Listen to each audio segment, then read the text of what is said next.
Hello friends, welcome to peace media. तो आज हम एक्सप्लेन करेंगे 18 जून का द हिंदू एडिटोरियल। तो अगर आपको हमारा वीडियो अच्छा लगे तो हमारे वीडियो को लाइक करिए, शेयर करिए, हमारे चैनल को सब्सक्राइब करिए। और अगर आपको कोई सुझाव देना है तो आप कमेंट बॉक्स में डालिए ताकि हम अपने वीडियो के कंटेंट को और इम्प्रूव कर सकें फ्रेंड्स। तो आइए शुरुआत करते हैं आज के कोटेशन के साथ। तो आज का कोटेशन हमारा रेशनलिटी से जुड़ा हुआ है। तो रेशनलिटी मतलब क्या होता है फ्रेंड्स? आपका तर्कसंगतता मतलब क्या है कि इसको हम अभी जो कोटेशन दिए हैं बर्ट्रैंड रसल, इनको इसके माध्यम से समझेंगे। इनका कहना है कि not to be absolutely certain is I think one of the essential thing in rationality. मतलब क्या है इसका कि रेशनलिटी मतलब तर्कसंगतता के लिए जो एक सबसे महत्वपूर्ण चीज़ ज़रूरी है वो क्या है कि किसी भी पॉइंट पे जो है एब्सोल्युटली मतलब कि पूर्ण रूप से सर्टेन ना होना। ठीक है, मतलब क्या है इसका कि अगर हम बात करते हैं कोई भी, मान लीजिए ऐसा इशू है, अगर हम उससे बात करते हैं तो किसी भी इशू का दो एस्पेक्ट होता है। मतलब एक पॉजिटिव एस्पेक्ट होता है, एक नेगेटिव एस्पेक्ट होता है। अगर आप एक ही एस्पेक्ट पे बात करेंगे, पॉजिटिव एस्पेक्ट पे बात करेंगे, तो जो आपका नेगेटिव एस्पेक्ट है वो जो है छूट जाएगा। दोनों ही जरूरी है। अगर हम बात करते हैं तर्कसंगतता की बात करते हैं तो उसमें पॉजिटिव और आपका जो नेगेटिव एस्पेक्ट हैं दोनों ही बहुत ही महत्वपूर्ण हैं। तो किसी भी एक पॉइंट पे अगर आप स्टिक हो जाते हैं तो वो जो है आपका रेशनलिटी का साइन नहीं होता, मतलब वो रेशनलिटी नहीं कहलाया जाएगा जब तक आप दूसरे पक्ष को नहीं सुनते हैं। तो ये हमारा हुआ पूरा आज का आर्टिकल फ्रेंड्स। तो हम आज जो आपका हिंदू एडिटोरियल है उसको डिस्कस करते हैं फ्रेंड्स। तो आज जो पहला आर्टिकल क्या है, पहला आर्टिकल हमने देखा कि इंडिया चाइना बॉर्डर पे जो हमारे भारतीय सेना के 20 जवानों की मृत्यु हुई है वो काफ़ी निंदनीय है और वो काफ़ी शॉकिंग भी है। तो शॉकिंग इसलिए है फ्रेंड्स क्योंकि एक महीने से जो एक स्टैंड ऑफ देखने को मिला था इंडिया और चाइना के मध्य, उससे जो चीज़ें थी काफ़ी ठीक होती हुई दिख रही थी। मतलब एक पीसफुली जो आपका डिप्लोमेटिक लेवल पे और जो आपके कमांडर जो आपके मिलिट्री लेवल पे काफ़ी बातें जो है चल रही थी, एक कन्वर्सेशन हो रहा था। तो उसके मध्य जो है ये हुआ है। और ये शॉकिंग इसलिए है, ब्रूटल भी है काफ़ी, क्योंकि देखिए जो इसमें जो मृत्यु हुई है, दोनों पक्षों में मृत्यु हुई है। इंडिया में तो 20 जवानों की जो है ऐसा पुष्टि की गई है, लेकिन जो चाइना के इस तरफ कितने मृत्यु हुई ये अभी सर्टेन नहीं है क्योंकि उन्होंने फिगर्स को शो नहीं किया हुआ है। तो देखिए ऐसा इसलिए हुआ है क्योंकि देखिए इसमें जो बुलेट्स का इस्तेमाल नहीं हुआ है, ना भी ना कि ऐसा कोई भी आर्मरी का भी या फिर कोई बॉम्ब का इस्तेमाल हुआ है। इससे जो आपके पत्थर स्टोन्स वगैरह हैं, जो भी आपके आपके आयरन रॉड्स हैं, उनके द्वारा एक दूसरे की मृत्यु हुई है। मतलब जो भी आपके उनके मिलिट्री पर्सन हैं उनकी मृत्यु हुई है। तो ये काफ़ी शॉकिंग, मतलब काफ़ी ब्रूटल ही है। तो ये और ये जो है 1962 के बाद ऐसा कोई बड़ा इंसिडेंट देखने को मतलब मिला, कोई भी ऐसा ब्रूटल या फिर कोई भी ऐसी कैजुअलिटी देखने को मिली है। तो करना क्या चाहिए, करना यही चाहिए फ्रेंड्स कि जो भी आपके मुद्दे हैं उसको पीसफुली सॉल्व करें। और जो भी आपके इशूज़, बॉर्डर इश्यूज़ हैं, उसको पीसफुली सॉल्व करें। और जहाँ तक में चाइना ने जो है अभी अपना एक अपना कवरेज किया हुआ है उसको फिर से इंडिया को लौटाया जाए, ताकि जो एक रिस्पेक्ट है, एक जो मतलब कि जो मैटर्स हुए हैं हमारे आर्मी के जवान, उनको एक ट्रिब्यूट मिल सके। ठीक है, ये पूरी इसकी बात करते हैं। हमारा दूसरा आर्टिकल क्या है? दूसरा हमारा आर्टिकल है इंडिया चाइना के रिलेशन से है, क्या हिस्ट्री में रहा है और क्या इंडिया की पॉलिसी रही है और क्या जो है आगे की आवश्यकता है उस पॉलिसी को रिव्यू करने की, इस पूरी आर्टिकल में इसकी बात करती हैं। तो देखिए क्या हुआ था जब आपका 1950s, जब आपका 1948 और 1947-1948 के अराउंड जो है इंडिया चाइना इंडिपेंडेंट हुआ था। उसके बाद इन्होंने पंचशील एग्रीमेंट जवाहरलाल नेहरू के टर्म में जो है साइन किया गया था। और इसमें यही बात की गई कि जो है दोनों कंट्री जो है डीकोलोनाइजेशन की बात करती थी और आपस में क्या इनके रिलेशन रहेंगे, ये जो आपका पंचशील एग्रीमेंट था इसमें पूरा मेंशन किया गया था। तो पंचशील एग्रीमेंट में क्या क्या मेंशन किया था, इसमें मेनली 5 ऐसे सिद्धांत बताए गए थे जो दोनों कंट्रीज़ के रिलेशंस को आगे ऐसा उसके बाद जो है वो दोनों उस पर जो है बातें करेंगे। जो भी आप कह सकते हैं कि आधार जो है ये पंचशील एग्रीमेंट रखता था दोनों के रिलेशन को मेंटेन करने के लिए। उसमें क्या क्या था? पहला था आपका mutual respect for sovereignty and territorial integrity. मतलब क्या है कि जो उनकी संप्रभुता है उसकी जो है रिस्पेक्ट करें दोनों कंट्री आपस में। और जो उनकी टेरिटोरियल इंटीग्रिटी है, जो भी उनका उनका टेरिटरी है, जो भी उनका एक कह सकते हैं कि एक इंटीग्रिटी है, उसको दोनों को, उन दोनों कंट्री को रिस्पेक्ट करने की आवश्यकता है। ये आपका पहला प्रिंसिपल था। दूसरा प्रिंसिपल क्या था आपका? Mutual non aggression. मतलब क्या है, जो कोई भी ऐसा एग्रेसिव पॉलिसी ना अपना दोनों कंट्री। तीसरा क्या था आपका कि non interference in internal matter, मतलब कि आंतरिक कोई भी मुद्दों पे जो है कोई दोनों कंट्री कभी भी ऐसा इंटरफेयर ना करें क्योंकि वो उनके आंतरिक मुद्दे हैं। ये जो है तीसरा आपका पॉइंट था। चौथा पॉइंट का था कि इक्वलिटी एंड म्यूचुअल बेनिफिट, मतलब क्या है, कोई भी ऐसा आपका टॉपिक है, कोई भी ऐसा आपका इशू है, ट्रेड हो गया, कोई भी चीज़ें हो गई, उसमें आपके म्यूचुअली बेनिफिट, मतलब दोनों का आपस में परस्पर जो है सहयोग हो ताकि दोनों को एक परस्पर लाभ जो है मिल सके।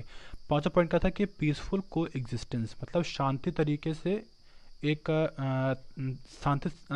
शांति तरीके से दोनों जो है वहाँ पे मतलब कि ऐसा रहें। ठीक है, ये पूरा बात की गई थी पंचशील एग्रीमेंट में। जो आपका जब 1962 का वार हुआ था तो ये सारा जो पंचशील एग्रीमेंट था वो ख़त्म हो गया था क्योंकि जो भी इसमें बात की गई थी उसमें सब का वॉल्यूशन मेनली हो गया था इसमें। ठीक है, उसके बाद क्या हुआ, उसके बाद देखिए अगर हम बात करते हैं कि इंडिया के जो है चार ऐसे पॉलिसी इश्यूज है जिसमें इंडिया को बात करने की आवश्यकता है और इंडिया पहले कैसे उस पर रिएक्ट किया हुआ है। तो पहला इसमें बता रहे हैं कि आपका 1950s के अराउंड जो है एक पायलट बेसिस पे एक कहते हैं कि एक बनाया गया था सरकार के द्वारा। क्या बनाया गया था कि इंडियन फ्रंटियर एडमिनिस्ट्रेटिव सर्विसेज, और इनका काम क्या था, इनका काम मेनली ये था कि जो भी आपके बॉर्डर एरियाज़ में जो आपका इंफ्रास्ट्रक्चर था और जो भी गवर्नेंस इशू था उसको सॉल्व करने की आवश्यकता है। तो ये पहला कह सकते हैं कि पहला कदम था ये सॉल्व करने का। और जो आपके जो नेफा था, ठीक है, नेफा क्या था, जो आज का अरुणाचल प्रदेश है, जो आपका 1972 में इसको यूनियन टेरिटरी जो है का दर्जा दिया गया था आपका, उसके बाद ये अरुणाचल प्रदेश हो गया था। उसके पहले जो है इसको नॉर्दर्न ईस्टर्न फ्रंटियर एजेंसी जो है कहा जाता था। ठीक है, उसके बाद जो है इसको ओवरसी, मतलब उसको देखने के लिए और जो भी आपके बॉर्डर्स हैं इंडिया चाइना के उसको ओवरसी करने के लिए जो आपका इंडियन फ्रंटियर एडमिनिस्ट्रेटिव सर्विसेज था इसको बनाया गया था। ठीक है, और इसको जो भी इसमें आपके इनका सिलेक्शन होता था कैसे होता था, इसके लिए प्रॉपर बोर्ड था और जो उसका चेयरमैन होता था वो कौन होता था, फॉरेन सेक्रेटरी इसके चेयरमैन होते थे फ्रेंड्स। ठीक है, और जो भी आपके आईएफएस आईपीएस और आपके आईएएस होते थे उन्हीं को जो है इसमें अपॉइंट किया जाता था ऐसा आपका एक रोटेशन बेसिस पे। ठीक है, तो ये मेनली होता था मेनली। ठीक है, उसके बाद क्या हुआ, ये जो आपका मीन्स ये सब था, उसके बाद 1968 में इसको ख़त्म कर दिया गया था और जो भी इनका रोल था उसको जो है इंडियन आर्मी को या फिर जो आपका बॉर्डर रोड ऑर्गेनाइजेशन है बीआरओ उनको ट्रांसफ़र कर दिया गया था। तो अभी क्या है, अभी जो आपका ये आइडिया था एक पायलट बेस पे चलाया गया था उसको रिविजिट करने की आवश्यकता है। और जो आपका अरुणाचल प्रदेश के चीफ मिनिस्टर हैं और जो एक मिजोरम के वहाँ के चीफ मिनिस्टर हैं वो जो है काफ़ी इसको रिवाइव करने की जो है हमेशा मांग करते रहते हैं ताकि जो भी आपका इशू है उसको सॉल्व किया जा सके, बॉर्डर इश्यूज जो भी हैं उनके। ठीक है, दूसरा क्या है, दूसरा आपका क्या पॉलिसी रहा है, दूसरा आपका जो नेपाल और भूटान पे जो है कितनी एक जो कह सकते हैं कि ट्रीटी साइन की गई थी उसको भी हम आगे देखेंगे। उसके बाद इंडिया ने मिलिट्री लेवल पे, एडमिनिस्ट्रेटिव लेवल पे और एक टेरिटरी मतलब कि अलग लेवल पे किस तरह लद्दाख को as a part of Jammu बनाया था 1947 में। नेफा था उसको जो है 1951 में किया था और सिक्किम को जो है 1975 में 22वां स्टेट जो है इंडिया का घोषित किया गया था इंदिरा गांधी के जब हमारे वहाँ वो पीएम थी उनके रिजीम में किया गया था मेनली। तो उसके बाद अगर हम बात करते हैं कि चाइना किस तरह, अगर हम बात करें कि किस तरह नेपाल में अपना एक जो स्ट्रॉन्ग होल्ड पोजीशन है बना रहा है वो भूटान में क्यों नहीं बना पाया, क्योंकि इंडिया ने जो है 1949 में जो treaty of perpetual peace and friendship को साइन किया गया था इंडिया और भूटान के द्वारा, उससे काफ़ी वो हुआ था और उसको फिर 2007 में उसको रिविजिट किया गया था। और उसमें एक आर्टिकल था जिसमें जो है ये था कि भूटान कोई भी अगर आप उनका एक्सटर्नल अफेयर पॉलिसी होती है वो इंडिया से बनाया जाएगा, उसको ड्रॉप कर दिया गया था। तो इनको प्रॉपर कह सकते हैं कि लेवरेज और एक ऑटोनॉमी दे दी गई थी भूटान को, मतलब उनका इंटरफेरेंस मेनली नहीं रहेगा। इसीलिए जो 2017 में डोकलाम का इशू हुआ था इंडिया चाइना का, उसमें जो है भूटान का काफ़ी अच्छा रिस्पॉन्स रहा था इंडिया के प्रति। और यही जो है अगर हम बात करते हैं कि नेपाल में किस तरह चाइना का स्ट्रॉन्ग रोल बढ़ता हुआ दिख रहा है, क्योंकि बल्कि 1950 में जो है ट्रीटी ऑफ पीस और एक फ्रेंडशिप जो है साइन की गई थी आपका नेपाल और इंडिया के मध्य, लेकिन फिर से उसको रिविजिट नहीं किया गया। उसमें काफ़ी, बल्कि नेपाल गवर्नमेंट ने भी काफ़ी जो है इससे डिमांड किया था कि उसको रिविजिट किया जाए ताकि उसमें जो भी चीज़ें हैं उसको सॉल्व किया जाए जो भी इनके इश्यूज़ हैं। तो इसीलिए चाइना का जो एक कहते हैं कि जो उनका एक स्ट्रॉन्ग होल्ड है वो बढ़ता हुआ वहाँ पे दिख रहा है।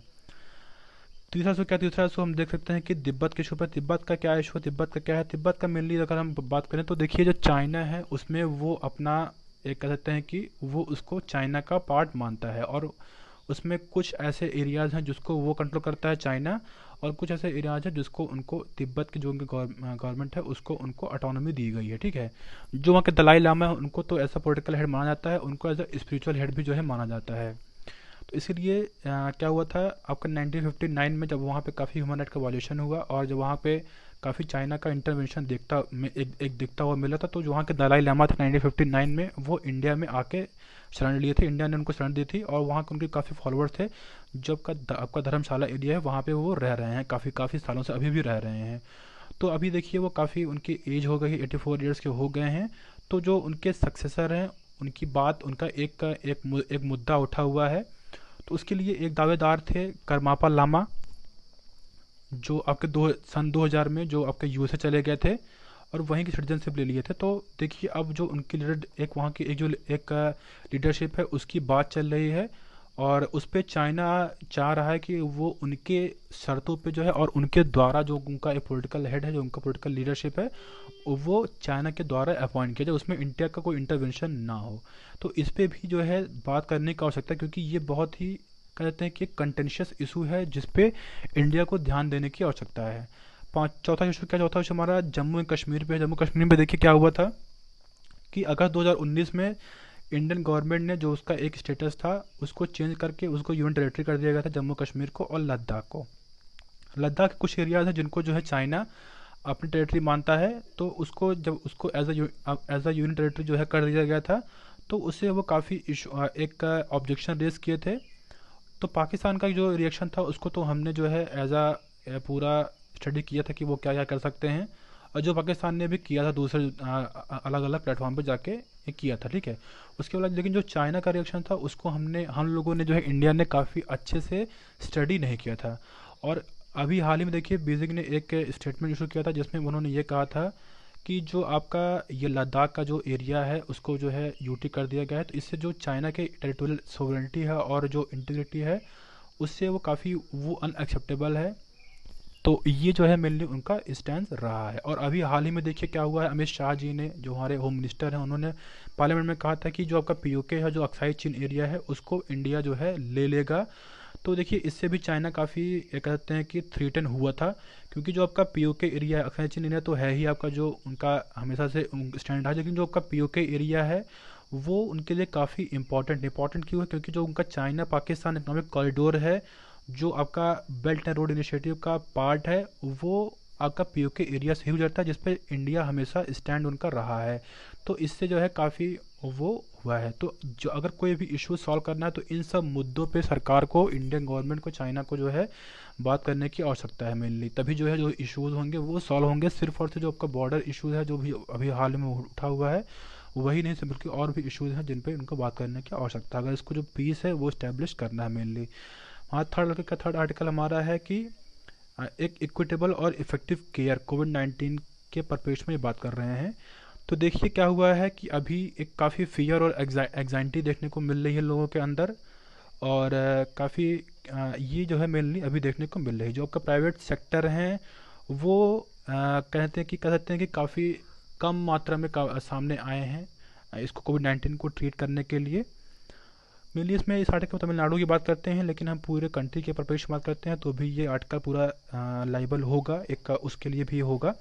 तो इसमें बात कर रहे हैं कि अगर जो कोविड-19 है इस महामारी को कंटेन करना है, सरकार को इससे लड़ना है, तो जो आपके एक पब्लिक और प्राइवेट हेल्थ केयर सिस्टम्स हैं, सेक्टर्स हैं, उनके पार्टनरशिप करके प्रॉपरली जो है ये किया जा सकता है। तभी जो भी आपके डेथ्स हो रही हैं, जो आपके सफरिंग मतलब लोग झेल रहे हैं, जिनको प्रॉपर केयर नहीं मिल पा रही है, वो सॉल्व हो सकेगी जब ये जब आपका गवर्नमेंट और जो आपका प्राइवेट सेक्टर, प्राइवेट आपके हॉस्पिटल से मिलने उसकी बात कर रहे हैं, जब वो मिल के पार्टनरशिप पे एज काम करेंगे। तो अभी अगर हम बात करते हैं कि इंडिया का क्या इंस्टेंस रहा है, गवर्नमेंट का क्या इंस्टेंस रहा है इस एपिडेमिक को कंट्रोल करने के लिए, प्रिवेंट करने के लिए, तो मेनली वही जो टेस्टिंग कर रहे हैं, मतलब जो भी आपके सस्पेक्ट्स उनको टेस्टिंग कर रहे हैं और उनको आइसोलेट कर रहे हैं, और जो भी उनके कॉन्टैक्ट्स हैं कॉन्टैक्ट ट्रेसिंग करके उनको इंस्टीट्यूशनल क्वारंटाइन करने की जो है बात की जा रही है। ये जो है मेनली गवर्नमेंट का मेनली इंस्टेंस रहा है, ठीक है। लेकिन अगर बात करते हैं कि जो भी आपके मेजॉरिटी ऑफ केसेस हैं, देखिए वो मेनली माइल्ड ही हैं जो कि अपने आप ही ठीक हो जा रहे हैं, लेकिन जो आपके सीरियस इलनेस हैं, जो भी आपके जिनको मान लो जिनको जो है आपके जो एल्डरली हैं और जो उनको जो है मल्टीपल कोमॉर्बिडिटीज़ है, मतलब क्या है, डायबिटीज़ हो गया, जिनको हार्ट डिजीज़ है, जिनको रेस्पिरेटरी प्रॉब्लम्स है, उनके लिए सरकार को जो उनका इंस्टेंस है वो चेंज करने की आवश्यकता है। ठीक है, देखिए अगर कोविड-19 में जो मेनली डेथ हुई हैं वो किससे हो रही हैं, आपका जो उनको जिनको रेस्पिरेटरी फेलियर हो रहा है निमोनिया से, ये मेनली देखने को मिला है। तो ट्रीटमेंट क्या करने का, ट्रीटमेंट करने की आवश्यकता यही है कि क्लिनिकल मॉनिटरिंग की जाए, जो भी आपके मॉडरेट टू सीवियर केसेस आ रहे हैं, ऑक्सीजन थेरेपी दी जाए, ताकि जो आपका, क्योंकि हमने देखा कि जो आपका ऑक्सीजन का लेवल है वो काफ़ी कम हो जा रहा है, जिसको हाइपोक्सेमिया कहते हैं, तो उसको भी करने की आवश्यकता है और प्रॉपर एक सपोर्टिव केयर की आवश्यकता है। अगर हम बात करते हैं स्टेट की, जो आपके 80 साल के जो ऊपर के लोग हैं उनमें जो मोर्टेलिटी रेट है वो काफ़ी कम है, मतलब 15% ही है। और जो आपके अगर बात करते हैं जिनको वेंटिलेटर की आवश्यकता है, उसमें जो मोर्टेलिटी रेट है वो 50% है मेनली। तो अगर गुड सपोर्टिव केयर दिया जाएगा तो जो डेथ्स हैं उसको प्रिवेंट करना कर लिया जा सकता है। ठीक है, तो आगे यही कह रहे हैं कि जो भी आपके मतलब कि जो अब जो भी आपके कह सकते हैं कि मीन्स आपके जो प्राइवेट प्राइवेट आपके हॉस्पिटल्स हैं, उनको उनको सरकार जो है बातें करें, उनसे उनसे इंटरेक्ट करें, उनको जो है साथ में लाएं, ताकि जो आपके आईसीयू बेड्स वगैरह हैं उनको प्रोवाइड किया जा सके। ठीक है, आगे बता रहे हैं कि जो स्टिग्मा और जो एक फियर जो है बना हुआ है लोगों के अंदर, उसको किस तरह दूर किया जाए। तो देखिए उसके लिए कह रहे हैं कि प्रॉपर सरकार एक मैसेज जारी करे कि जो आपका जो हेल्थ सुविधाएं हैं वो प्रॉपर तरीके से हैं। क्योंकि देखिए अगर हम बात करते हैं कि जैसा अगर सरकार ये मैसेज देती है कि हॉस्पिटल में बेड अवेलेबल नहीं है, या फिर ये चीज़ें नहीं अवेलेबल, या फिर उनको जो है प्रॉपर केयर नहीं मिल पा रही है, तो लोग अंदर डर पैदा होगा ही। क्योंकि अगर बेड्स या फिर आपके डॉक्टर या फिर जो जो वो हैं अगर वही सामने नहीं आएंगे, प्रॉपर वो तरीके से नहीं करेंगे, तो लोगों के अंदर डर पैदा होना ये लाजमी है। तो सरकार को ये करने की पहले आवश्यकता है। दूसरा क्या करने की आवश्यकता है, दूसरा क्या करने की आवश्यकता है, जो भी आपके प्राइवेट हेल्थ मीन्स आपके सेक्टर्स हैं उनको प्रॉपर उनको एक्सेसिबल बनाएं, मतलब कि प्रॉपर आप जो भी लोग हैं वहाँ पे जा सके, और अफोर्डेबल, मतलब कि ऐसा ना हो कि वो काफ़ी एग्जॉर्बिटेंट प्राइस जो है आपके पेशेंट्स उनको चार्ज करें, एक अफोर्डेबल रेट पे जो है उनको किया जाए। तमिलनाडु गवर्नमेंट ने जो है जो आपका कॉस्ट है उसको, जो भी आपके हॉस्पिटल्स हैं उसको कैप कर दिया, तो ये एक काफ़ी कमेंडेबल एक एफर्ट है उनका, सरकार को भी जो है एक करने की आवश्यकता है। और जो अभी आपके प्राइवेट हॉस्पिटल्स हैं जो भी उनका कॉस्ट हो रहा है उसको सरकार को देने का साथ, क्योंकि कोई भी प्राइवेट हॉस्पिटल्स हैं वो एज अ बिजनेस ही उसको चलाते हैं, वो एज अ कोई चैरिटेबल ट्रस्ट नहीं चला रहे हैं। तो सरकार अगर उनको कॉस्ट ज़्यादा आएगा तो वो जो है अफोर्ड नहीं कर पाएंगे, उसको वो बंद कर देंगे, या तो फिर जो उनके यहाँ पे आपके जो उनके वर्कर्स हैं उनको उनकी छुट्टी दे देंगे, उनकी जो में से जो उनकी एम्प्लॉयमेंट है उसको ख़त्म कर देंगे। अगर उनको प्रॉपर जो है कॉस्ट नहीं मिलेगा तो सरकार को जो उनका कॉस्ट है उसको डिसबर्स करने की आवश्यकता है। और जो आपके मेडिकल स्टाफ्स हैं, जैसे जो भी आपके जो कोविड-19 को केयर करने के लिए हैं, उनके अंदर भी डर बना हो कि ताकि क्योंकि वो उनके जो उनके फैमिली मेम्बर्स हैं उनको ये इन्फेक्शन ना दे दें। तो सरकार को ये भी करने की आवश्यकता है मेनली, जो भी आपके मेडिकल स्टाफ्स हैं उनको प्रॉपर तरीके से आपका जो पर्सनल प्रोटेक्टिव इक्विपमेंट है वो प्रोवाइड कराएं, और या तो फिर मतलब कराएं और प्रॉपर उनको ट्रेन किया जाए, ताकि और जो भी आपके कोविड-19 के पेशेंट्स हैं या फिर जो उनकी फैमिली हैं उसके उनसे जो है प्रॉपर तरीके से कम्युनिकेट किया जाए, कि जो एक डर है और जो एक स्टिग्मा अटैच किया गया है वो दूर किया जा सके, ताकि एक जो एकजुट तरीके से इसको लड़ने का एक जो एफर्ट है उसको लगाया जा सके। फिर कुछ इसमें जो है कुछ सजेस्ट कर रहे हैं, जो कि हमने पहले देखा कि प्राइवेट हॉस्पिटल की बात कर रहे हैं कि उसको सरकार को उनसे किया जाए और प्रॉपर उनको इंसेंटिव दिए जाएँ, सब्सिडीज़ दिए जाएँ। जो भी आपके पेशेंट्स हैं उनको मेडिकल केयर वगैरह हो तो उसकी एक्सेसिबिलिटी जो है की जाए, चाहे आपको आपके प्राइवेट चाहे आपके वो पब्लिक हॉस्पिटल्स हों। और जो आपके मेनली मॉडरेट टू सीवियर कोविड-19 को जिनको निमोनिया वगैरह मतलब ज़्यादा हो रहा है उनको एडमिट किया जाए, उनको प्रॉपर जो है आईसीयू केयर वगैरह प्रोवाइड की जाए। ठीक है, और बता रहे हैं कि जो भी आपके पेशेंट हैं उनकी कॉन्फिडेंशियलिटी को जो है प्रोटेक्शन पूरी प्रोटेक्ट किया जाए। ठीक है, आगे बता रहे हैं कि जो कि आपके गवर्नमेंट हैं जो है मेनली जो कि प्राइवेट हॉस्पिटल्स हैं, जो भी आपके सिटी हॉस्पिटल्स हैं, जो भी आपके आईसीयू रिसोर्सेज हैं, वो भी चीज़ें हैं, उनको जो है उनके प्रोडक्शन को जो है बढ़ाएं, और अलग अलग माध्यम से उसको जो है बढ़ाया जाए, जो कि अभी किया जा रहा है। और बता रहे हैं कि जो भी आपके स्टाफ हैं उनको प्रॉपर तरीके से एडिक्वेट ट्रेनिंग दी जाए, और प्रॉपर अमाउंट में पीपीई किट्स जो है दी जाएँ, और मेनली जो आपके कोविड-19 के हेल्थ मतलब जो भी आपके स्टाफ हैं उन जो इससे लड़ रहे हैं उनके लिए प्रॉपर, अगर उनकी डेथ हो रही है जो भी उनके फैमिली मेम्बर्स को प्रॉपर कंपेंसेशन जो है अप्रोप्रिएट तरीके से दिया जाए, ये इसके पूरी बात कर रहे हैं। आगे बात कर रहे हैं, अंत में कंक्लूड कर रहे हैं आर्टिकल, कहते हैं कि अगर हमको इससे लड़ना है कोविड-19 से तो जो एक ट्रीटमेंट है उसको अवेलेबल कराया जाए अफोर्डेबल रेट पे और इफ़ेक्टिव तरीके से, तभी कोविड-19 महामारी को जो एक पूरे विश्व में फैली हुई है उससे एकजुट तरीके से लड़ा जा सकता है। ये पूरा इस आर्टिकल बात करते हैं। एक आर्टिकल हमारा है ये मल्टीलेटरिज्म पोस्ट कोविड-19, ये अच्छा आर्टिकल है, इसको हम आगे डिस्कस करें किसी भी जिस दिन आर्टिकल कम आएंगे, या तो फिर इसको सेपरेट वीडियो बना के इसको डिस्कस करें, काफ़ी अच्छा आर्टिकल है। हमारा नेक्स्ट आर्टिकल क्या है? नेक्स्ट आर्टिकल हमारा है मैटरनल हेल्थ मैटर्स। ये क्या है आर्टिकल फ्रेंड्स? ये बात कर रही है कि देखिए अभी हाल ही में क्या हुआ था, पिछले मंथ में एक नोएडा में एक प्रेग्नेंट वुमेन थी जिसकी एम्बुलेंस में मृत्यु हो गई थी जब वो एक बेबी को जन्म दे रही थी, क्योंकि उनको काफ़ी हॉस्पिटल से, आपके जो गवर्नमेंट हॉस्पिटल हैं, जो आपके प्राइवेट हॉस्पिटल्स हैं, उनको काफ़ी वहाँ पे एडमिट नहीं किया गया था।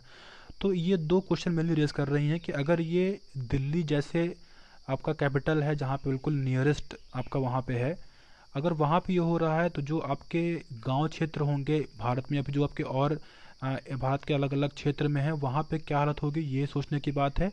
अब बता रहे हैं कि इंडिया का गवर्नमेंट, मेनली गवर्नमेंट का क्या प्लान रहा है, क्या पॉलिसी रही है, जो भी आपके प्रेग्नेंट वीमेंस हैं, जो मतलब जिनको चाइल्ड बर्थ होना है या फिर जिनको अभी हो मतलब कि होना था या फिर जिनको होना है, उसके लिए सरकार की क्या प्लानिंग है, ये जो है ये इसकी मेनली बात कर रही हैं। दो क्वेश्चन ये मेनली रेस कर रही हैं।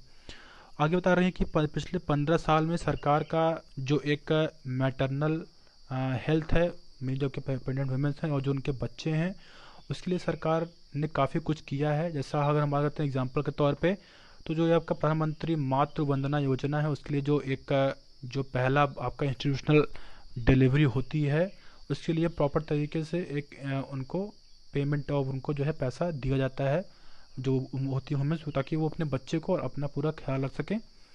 ये जो है सरकार मिलनी कर रही है, और भी सरकार चीज़ें कर रही है, जैसा उनको एक इंस्टीट्यूशन डिलीवरी दी जा रही है, और ताकि जो है जो अब उनकी जो काफ़ी जो मदर उनकी डेथ हो जाती है उसको प्रिवेंट करने के लिए, और प्रॉपर ट्रैकिंग सिस्टम भी जो है बनाया जा रहा है, जिसको आपका जो ministry of health and family welfare के द्वारा, ताकि जो आपके जो प्रेग्नेंट वुमेन हैं, जो उनके इन्फेंट हैं और जो उनका जो बच्चे हैं, जब वो जब तक 5 साल तक नहीं हो जाए तब तक पूरा उनकी केयर जो है सरकार ये कर रही है, और वो काफ़ी रिजल्ट भी उसके एक प्रॉमिसिंग रिजल्ट भी शो किए हैं। अभी सरकार जो है पेंडेमिक के दौरान जो है सरकार का जो है क्या रवैया रहा है, सरकार का जो है सरकार ने कोई भी ऐसा गाइडलाइन, कोई भी ऐसा जो है एक जो भी आपकी प्रेग्नेंट वुमेन हैं जिनको हाई रिस्क है मेनली, उनके लिए प्रॉपर इमरजेंसी सेवाएं जो हैं, ये सरकार ने इस पे जो है अपनी चीज़ें इशू नहीं किए हुए हैं। और अगर हम बात करते हैं तो उसके आगे कुछ इशू बता रहे हैं, क्योंकि देखिए और जो कि फ्रंट लाइन वर्कर्स हैं मेनली, उनको जो है कोविड-19 को कंटेन करने के लिए, मतलब जो सर्विलांस वगैरह है, कम्प्यूटर सर्विलांस है, और जो मॉनिटरिंग है, अवेयरनेस बिल्डिंग है, उसके लिए जो है आपका जो सरकार है उनको वहाँ लगा दी है, ताकि और इसीलिए जो कमी है वो काफ़ी आई हुई है जो अभी आपके हेल्थ केयर वर्कर्स हैं, और जो आपका पब्लिक हेल्थ सिस्टम है वो काफ़ी पेंडेमिक को से लड़ने के लिए काफ़ी बर्डन, मतलब काफ़ी ज़्यादा हो गया है।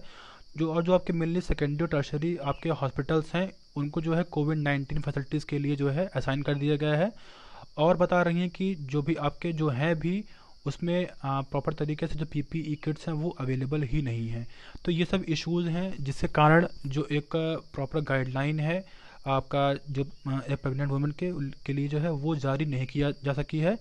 फिर आगे कुछ इसमें कैसे बता रहे हैं जो हमने जो है देखे हैं, और अंत बता रही हैं कि देखिए पिछले 12 वीक में क्या हुआ है कि ऐसे 9 लाख वुमेन्स थी जिनको क्रिटिकल केयर की आवश्यकता थी, और जो काफ़ी दिक्कतों का सामना की हैं जब वो उनको मेनली जो उनको डिलीवरी हुई है, ठीक है। अब बता रही हैं कि ऐसे उसमें से जो आपके 35,000 आपके 45,000 वुमेन्स ऐसी हैं जो एक मतलब सिंगल डे में जिनको मिस कैरेजेस हुए हैं, या फिर जो है एबॉर्शन के लिए अप्लाई की हैं, मतलब जो एबॉर्शन चाह रहे थे कराना, क्योंकि जो है जो आपके हॉस्पिटल्स हैं उसमें प्रॉपर उनको केयर नहीं मिल पा रही, तो उसके उनकी जान को भी काफ़ी खतरा है।